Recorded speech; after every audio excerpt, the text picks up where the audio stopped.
एक गांव में रतन और बिरजू नाम के धनी दो पड़ोसी रहा करते थे। एक दिन की बात है, रतन किसी काम से बाजार जा रहा था कि तभी रास्ते में मुखिया रतन को रोक कर बोला,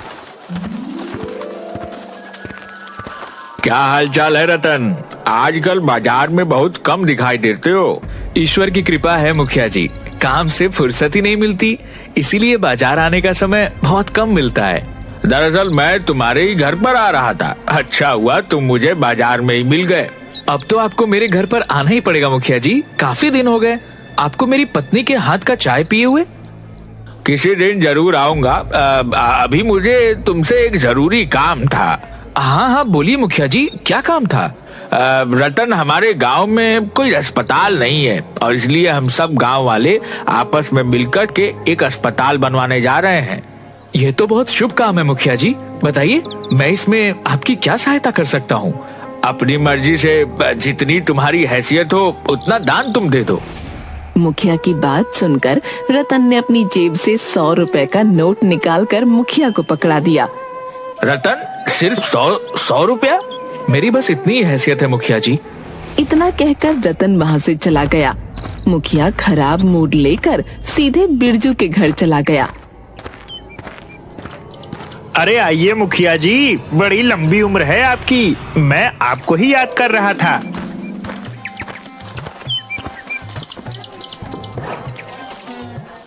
कैसे हो बिरजू? सब कुछ कुशल मंगल तो है ना? ईश्वर की कृपा है मुखिया जी, सब कुछ सही है। और सुनाइए, कैसे आना हुआ? अरे तुमने तो सुना ही होगा कि गांव में एक अस्पताल बन रहा है। हाँ मैंने सुना है और मुझे यह भी पता है कि सभी गांव वाले आपस में मिलकर चंदा दे रहे हैं, इसलिए आपके आने से पहले ही मैंने 10 लाख रुपए का चेक आपके नाम का काट रखा है। क्या बात है बिरजू, मुझे तुमसे यही उम्मीद थी, लेकिन तुमने चेक मेरे नाम क्यों काटा? हॉस्पिटल के नाम ही चेक काट देते। आप हमारे गांव के मुखिया हैं, मुझे आप पर पूरा भरोसा है। एक तुम हो और एक वो तुम्हारा पड़ोसी रतन है। जानते हो उसने अस्पताल को कितना दान दिया है? सिर्फ 100 रुपए। मेरी समझ में नहीं आता कि इतना धन का आखिर वह करेगा क्या। उसने तो कंजूसी की हद ही कर दी। इतना बोलकर मुखिया वहाँ से चला गया। कुछ देर बाद बिरजू संपत के साथ अपने खेत में चला गया। संपत बिरजू से बोला, इस गांव में सबसे ज्यादा दान हॉस्पिटल को आपने दिया है, अब तो हॉस्पिटल का उद्घाटन आपके ही हाथ होगा। जब सबसे अधिक दान मैंने किया है तो फिर उद्घाटन भी मेरे ही हाथ होगा। वैसे मुझे रतन से ऐसी उम्मीद नहीं थी, वह इतना कंजूस निकलेगा यह नहीं कभी सोचा था। संपत की बात सुनकर बिरजू मुस्कुरा कर रह गया। समय ऐसे ही बीतता गया। एक दिन की बात है, रतन अपने घर पर अपनी पत्नी के साथ भोजन कर रहा था कि तभी गांव का एक व्यक्ति वहां आ गया। क्या हुआ श्यामलाल चाचा, आप इतने घबराए हुए से क्यों हैं? रतन, मेरी पत्नी बहुत बीमार है, डॉक्टर ने उसका ऑपरेशन बता दिया है और तुम तो मेरी हालत जानते हो। मैं तुमसे यहाँ पर मदद मांगने के लिए आया हूँ। चिंता मत करो श्यामलाल चाचा, ईश्वर पर भरोसा रखो, सब कुछ सही हो जाएगा। मुझे 10,000 की सख्त जरूरत है रतन, और इस पूरे गांव में सिर्फ तुम ही हो जिससे मैं पैसे उधार मांग सकता हूँ। मैं तुम्हारे पैसे बहुत जल्द लौटा दूंगा। मुझे माफ कर दो श्यामलाल चाचा, मेरे पास 10,000 रुपए अभी इस समय नहीं है। इस समय मैं तुम्हारी 2,000 रुपए की मदद कर सकता हूँ। इतना कहकर रतन ने 2,000 रुपए श्यामलाल को पकड़ा दिए। मुझे तुमसे ऐसी उम्मीद नहीं थी रतन। क्या तुम्हें मुझ पर भरोसा नहीं है कि मैं तुम्हारे पैसे लौटाऊंगा? ऐसी बात नहीं है श्याम चाचा, मुझे आप पर पूरा भरोसा है, लेकिन यकीन मानिए मेरे पास इस वक्त सिर्फ 2,000 रुपए ही पड़े हैं जो मैं आपको देने के लिए तैयार हूँ। यह 2,000 भी अपने पास रख लो। जहाँ से मैं बाकी रुपए का इंतजाम करूंगा वहाँ से मैं 2,000 रुपए का भी इंतजाम कर लूंगा। अरे लानत है तुम पर रतन, इतनी धन दौलत होने के बाद भी किसी व्यक्ति की मदद तक नहीं कर सकते। श्यामलाल क्रोधित होता हुआ घर से बाहर निकला। रतन श्यामलाल को आवाज लगाता हुआ घर से बाहर आ गया, मगर श्यामलाल ने उसकी बात नहीं सुनी। तभी रतन की पत्नी भी घर से बाहर निकल कर आ गई। अजी लगता है श्यामलाल चाचा को पैसों की कुछ ज्यादा ही जरूरत होगी। मैंने उन्हें कभी इतने गुस्से में नहीं देखा। क्या मैंने उन्हें पैसे देने से इनकार किया था? मेरे पास सिर्फ इतने ही पैसे पड़े हुए हैं। मेरी समझ में नहीं आता कि आपके पास अच्छी खासी खेती है। हर साल आपकी फसल गांव में सबसे अच्छे दामों में बिकती है। आपके पास से इतना पैसा आखिर जाता कहाँ है? भूलो मत कि हमारे बच्चे गांव से बाहर शहर में पढ़ते हैं। उनकी स्कूल और मेंटेनेंस का खर्चा कितना आता है, और फिर हमारे घर के खर्चे भी कुछ कम नहीं है। इधर श्यामलाल आंखों में आंसू लिए हुए जा रहा था कि तभी रास्ते में उसे गांव का मुखिया मिल गया। अरे क्या बात है श्यामलाल, तुम्हारी आंखों में ये आंसू क्यों? सब कुछ कुशल मंगल तो है?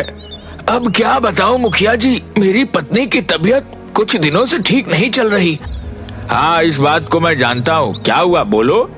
डॉक्टर ने उसका ऑपरेशन बता दिया है मुखिया जी। मुझे इस वक्त 10,000 रुपए की सख्त जरूरत है, और आप तो मेरी हालत जानते हो। मैं बड़ी उम्मीद लेकर रतन के पास 10,000 रुपए उधार मांगने गया था। मगर उसने तुम्हें 10,000 रुपए नहीं दिए होंगे, और यही कहा होगा कि उसके पास पैसे नहीं है। हाँ, आपने बिल्कुल सही कहा। आपको कैसे पता? क्योंकि जो व्यक्ति हॉस्पिटल के दान में भी कंजूसी करता हो, उस व्यक्ति के बारे में हम क्या ही कह सकते हैं। अरे वह तो पुण्य का काम करने में भी घबराता है। मुखिया जी, आप ही मेरी कुछ मदद कीजिए। इस गांव में सिर्फ एक ही व्यक्ति है जो तुम्हारी मदद कर सकता है, वह है बिरजू। तुम्हें इसी वक्त बिरजू के पास जाना चाहिए। मुखिया की बात सुनकर श्यामलाल दौड़ता हुआ बिरजू के घर चला गया और उसे अपनी सारी स्थिति बता दी। अरे तो तुम्हें उस कंजूस रतन के पास जाने की क्या आवश्यकता थी श्यामलाल चाचा? तुम सीधे मेरे पास आते। इतना कहकर बिरजू ने 20,000 रुपए की रकम श्यामलाल को पकड़ा दी। लेकिन मुझे सिर्फ 10,000 रुपए की आवश्यकता है। श्यामलाल चाचा, आप बहुत ही भोले हैं। अरे भाई, ऑपरेशन के बाद दवाइयाँ वगैरह में भी बहुत खर्चा आता है, उसका इंतजाम आप कहाँ से करेंगे? इसीलिए ये 20,000 रुपए आप रख लीजिए। मैं तुम्हारी ये पैसे बहुत जल्द लौटा दूंगा बेटा। श्यामलाल चाचा, इन पैसों को लौटाने की कोई आवश्यकता नहीं है। यह पैसे मैंने तुम्हें अपना पिता समझ कर दिया है, और एक बेटे को अपने पिता के ऊपर किया गया एहसान कोई एहसान नहीं होता, बल्कि कर्तव्य होता है। श्यामलाल खुश होता हुआ वहाँ से चला गया। इतना बोलपत अपने गोदाम में आ गया कि तभी वहाँ पर संपत दौड़ता हुआ आया। ये क्या बिरजू भाई, मैंने सुना है कि आपने श्यामलाल को 20,000 रुपए दान में दे दिए। वो पूरे गांव में आपकी प्रशंसा के पुल बांध रहा है। अच्छा, तो बात पूरे गांव में भी फैल गई। आखिर उस भिखारी को 20,000 रुपए देने की क्या जरूरत थी? मैं आपसे कब से 5,000 रुपए मांग रहा हूँ, मुझे तो आप दे नहीं रहे। बकवास बंद करो संपत।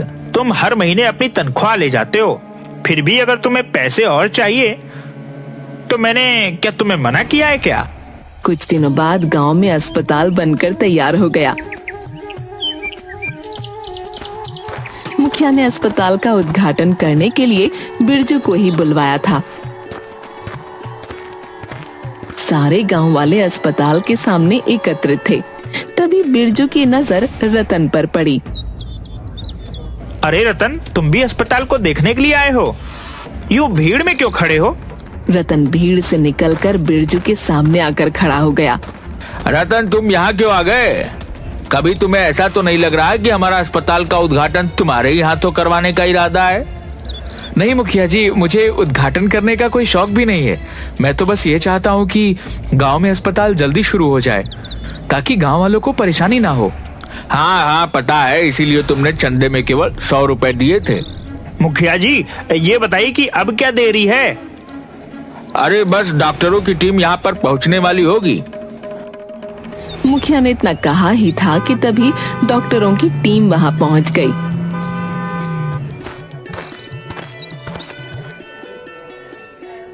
बिरजू अस्पताल का रिबन काटने ही वाला था कि तभी अचानक वो बेहोश होकर गिर गया।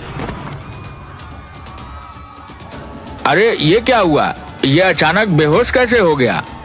बिरजू को तुरंत उसी अस्पताल में एडमिट कर दिया और डॉक्टर उसकी जांच पड़ताल करने लगे। एक डॉक्टर रूम से बाहर निकलकर मुखिया से बोला, इनके परिवार वाले कहाँ हैं? बिरजू के परिवार वाले तो सब अमेरिका में रहते हैं डॉक्टर। बिरजू गांव में अपने साथी संपत के साथ रहता है। इसके परिवार वाले कभी कभी यहाँ आते हैं। बात असल में यह है कि मुखिया जी कि बिरजू की एक किडनी बुरी तरह से खराब हो चुकी है। अगर अभी इसकी किडनी ट्रांसप्लांट नहीं किया गया तो इसकी जान जा सकती है। चिंता मत कीजिए डॉक्टर, हमारे गांव में बिरजू ने इतने लोगों की मदद की है, कोई न कोई किडनी देने के लिए तैयार जरूर हो जाएगा। इतना बोलकर मुखिया वहां से चला गया। मुखिया ने गांव के हर व्यक्ति से बिरजू के लिए किडनी मांगी, मगर सबने किडनी देने से इनकार कर दिया सिवाय एक के। कुछ दिनों बाद बिरजू स्वस्थ हो गया। मुखिया अस्पताल में बिरजू से मिलने के लिए आया। ईश्वर का लाख लाख शुक्र है कि तुम स्वस्थ हो गए। मुखिया जी, मेरी एक किडनी खराब हो चुकी थी। गांव के ही किसी व्यक्ति ने मुझे अपनी एक किडनी दान दी है। मैं जानना चाहता हूँ, ये काम मेरे वफादार साथी संपत के अलावा और कोई नहीं कर सकता। नहीं बिरजू, तुम्हारा वफादार साथी तो संपत किडनी का नाम सुनते ही भाग गया। गांव के हर व्यक्ति ने तुम्हें किडनी देने से इनकार कर दिया। तो फिर कौन है वो जिसने मुझे किडनी दी? मैं उसका आभार व्यक्त करना चाहता हूँ। हालांकि अगर मैं अपनी सारी दौलत भी उसके कदमों में लाकर रख दूं तो मैं उसका कर्ज नहीं चुका सकता। उसने मना किया है कि तुम्हें उसका नाम न बताया जाए। अब तुम्हें घर चलना चाहिए, डॉक्टर ने तुम्हें छुट्टी दे दी है। बिरजू मुखिया के साथ अस्पताल से बाहर आया ही था कि तभी एक कार आकर रुक गई।